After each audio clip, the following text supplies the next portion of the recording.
Selamat datang di channel Opini Fat.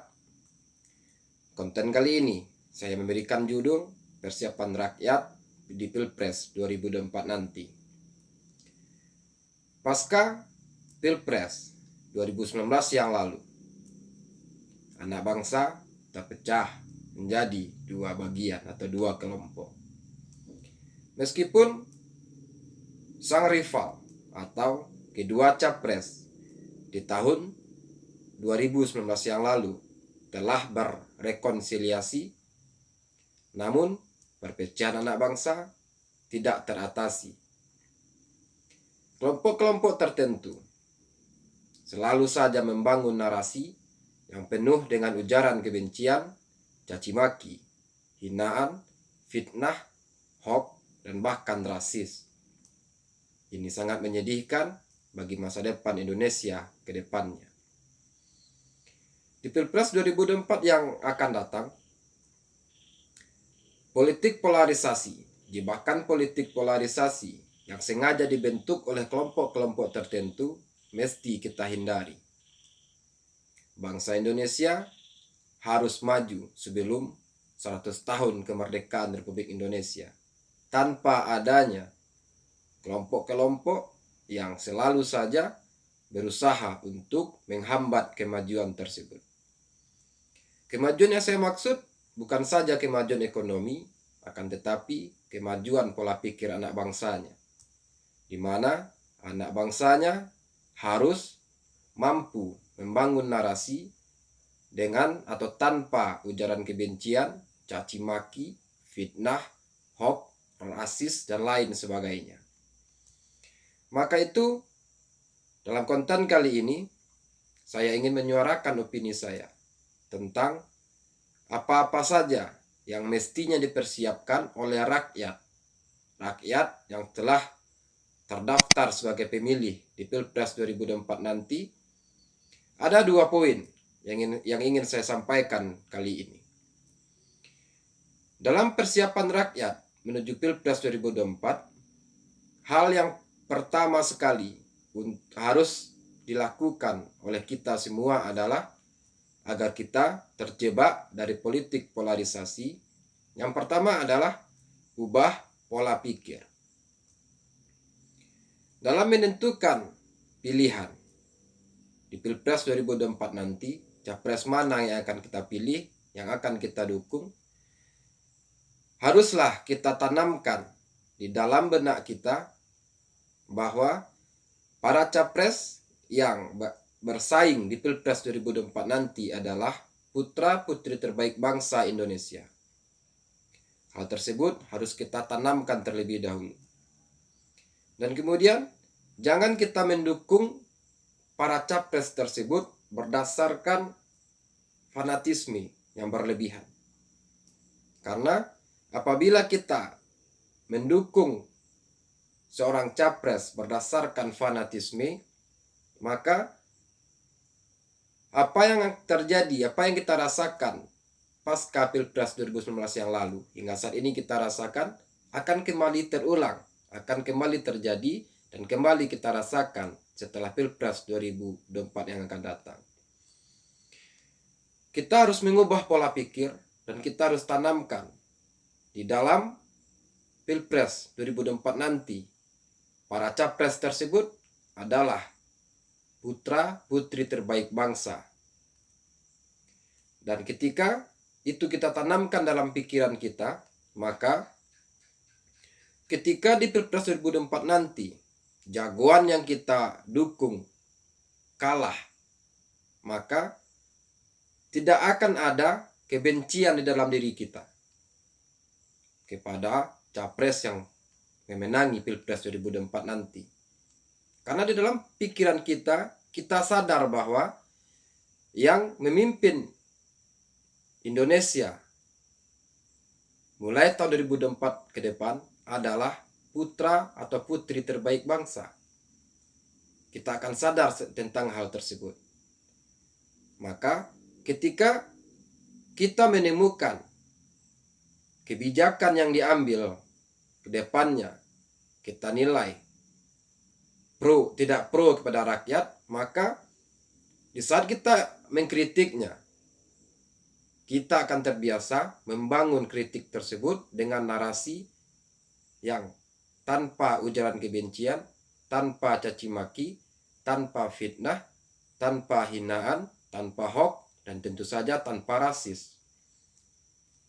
Jangan kemudian kita mengulangi kesalahan-kesalahan yang kita lakukan di Pilpres yang lalu, di mana kita memilih dan mendukung capres berdasarkan fanatisme, sehingga kita lupa bahwa capres-capres yang lain tersebut adalah putra-putri terbaik bangsa. Itu tidak lagi boleh kita lakukan di Pilpres 2024 nanti. Apabila itu kita lakukan, maka kita tidak akan jauh, kita tidak akan terselamatkan dari politik polarisasi. Kemudian yang kedua, yang mestinya kita ubah adalah pilihlah capres berdasarkan ide dan gagasan yang mereka bawa. Andaikan di Pilpres 2024 nanti kita memiliki 4 orang capres, maka bacalah dan pahamilah ide dan gagasan yang mereka bawa di Pilpres 2024 nanti. Kita harus memperhatikan idenya. Kita tidak boleh memperhatikan partai politik yang mendukung dan mengusung capres tersebut. Karena apabila kita melihat partainya, maka kita akan melakukan kesalahan yang sama, di mana ada kesempatan bagi kita untuk mengorbankan capres yang ternyata membawa ide dan gagasan yang besar untuk Indonesia di masa yang akan datang. Karena di masyarakat Indonesia ini memiliki beberapa partai yang tidak kita sukai. Bahkan pasca Pilpres 2019 yang lalu muncul narasi, digaungkan narasi untuk tenggelamkan partai yang tergabung di pemerintahan saat ini. Bayangkan, misalkan kita tidak menyukai partai A dan kita telah berniat untuk menenggelamkan partai A tersebut di Pilpres 2024 yang akan datang. Namun, tiba-tiba partai yang tidak kita sukai ini mengusung seorang capres yang mungkin saja kita sukai atau memiliki ide dan gagasan yang sangat besar untuk Indonesia ini. Hanya karena kita tidak menyukai partai yang mengusung dan mendukungnya, kita tinggalkan capres yang kita sukai atau capres yang ternyata membawa ide dan gagasan yang besar bagi Indonesia. Otomatis, karena kita tidak menyukai partai yang mendukung capres tersebut, kita akan beralih ke capres yang lain.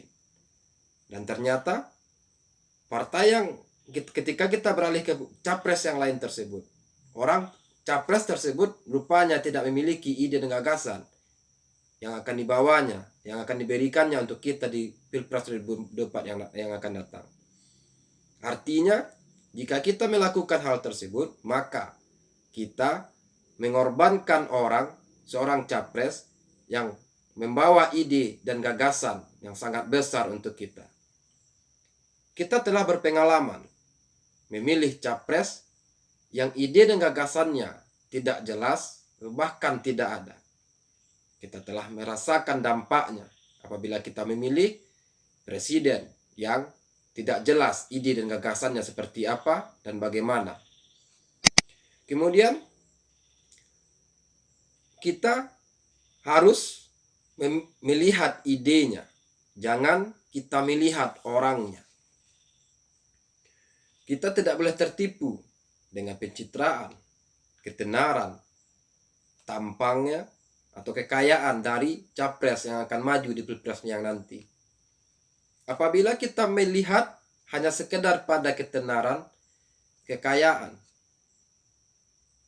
maka kita sekali lagi mengorbankan masa depan Indonesia. Apabila nanti ada capres yang muda, energik, tampan, akan tetapi tidak memiliki ide yang jelas. Sementara di sisi lain, kita memiliki capres yang tampangnya biasa-biasa saja, ketenarannya di bawah yang lebih tenar, kekayaannya pun tidak seberapa, akan tetapi dia membawa ide yang baik, membawa gagasan yang besar untuk bangsa Indonesia. Hanya karena si A lebih tampan, lebih kaya, lebih tenar, sementara si B kurang tampan, kurang tenar, kurang kaya, namun memiliki ide dan gagasan yang besar. Kita pilih si A berdasarkan ketampanan, kita abaikan si B yang memiliki ide dan gagasan yang besar. Maka dari itu, ketika itu kita lakukan, bangsa Indonesia ini terhambat kemajuannya atau lambat majunya. Karena rakyatnya masih berpikir dan lebih menyukai ketampanan ketimbang ide. Lebih menyukai kekayaan capresnya ketimbang ide yang dibawa oleh capres yang lain. Maka dari itu, perlu bagi kita untuk merubah pola pikir dan memilih capres berdasarkan ide yang mereka bawa. Apabila ini kita lakukan, kita telah ubah pola pikir, kita tentukan pilihan berdasarkan ide dan gagasan para capres, secara alami kita akan terhindar dari politik polarisasi. Jebakan politik polarisasi ini masih akan terus bergulir di Pilpres 2024 yang akan datang. Sekarang saja lihat, ada dua kelompok relawan yang mereka dukung ini belum mengumumkan dirinya untuk maju di Pilpres 2024 yang akan datang. Akan tetapi relawan-relawan dari kedua tokoh ini, sebut saja Pak Anies Baswedan, belum mengumumkan dirinya untuk maju di Pilpres 2024, akan tetapi relawannya telah muncul. Begitu juga Pak Ganjar Pranowo. Beliau belum mengumumkan dirinya akan maju di Pilpres 2024. Akan tetapi relawannya telah terbentuk. Saya tekankan di sini, saya tidak ada masalah dengan itu. Yang menjadi masalah bagi saya adalah relawan orang yang menyatakan diri sebagai relawan Pak Anies dan orang yang menyatakan diri sebagai relawan Pak Ganjar memiliki perilaku yang sama. Mereka sama-sama memuji dan menyebut-nyebutkan prestasi Pak Anies dan prestasi Pak Ganjar. Kemudian mereka juga bersama-sama saling serang. Mereka menyerang relawan Pak Anies, menyerang pribadinya Pak Ganjar. Begitupun juga orang-orang yang mengaku sebagai relawan Pak Ganjar menyerang pribadinya Pak Anies Baswedan. Kemudian mereka sama-sama membangun narasi yang penuh ujaran kebencian, penuh dengan caci maki, penuh dengan fitnah, hinaan, hoax, dan lain sebagainya. Ini adalah pertanda bahwa kedepannya masih akan ada orang-orang yang merawat perpecahan, yang menggiring rakyat untuk terjebak ke dalam politik polarisasi. Maka dari itu, apabila kita mengubah pola pikir kita di Pilpres 2024 yang akan datang, dan menanamkan di dalam pikiran kita bahwa capres-capres yang akan datang, yang akan maju di Pilpres 2024 adalah putra-putri terbaik bangsa. Kemudian kita memilih mereka berdasarkan ide dan gagasan yang mereka bawa. Apabila dua hal itu kita terapkan, maka saya sangat yakin sekali rakyat Indonesia yang masih merawat akal sehatnya akan akan terhindar dari jebakan politik polarisasi. Maka dari itu, mari kita sama-sama menghindari narasi-narasi yang penuh dengan kebencian, caci maki, fitnah, hinaan, hoax, dan rasis. Untuk menjamin masa depan bangsa Indonesia ke arah yang lebih baik, ke arah yang lebih maju. Maju ekonominya, maju rakyatnya, maju pikiran bangsanya. Demikian opini Fat kali ini. Jika Anda setuju dengan pemahaman saya dan logika opini Fat, subscribe dan bagikan konten ini sebanyak-banyaknya. Namun, apabila Anda kurang setuju dan kurang sepemahaman dengan opini Fat, mari kita berdiskusi di kolom komentar. Terima kasih. Sampai jumpa di konten berikutnya.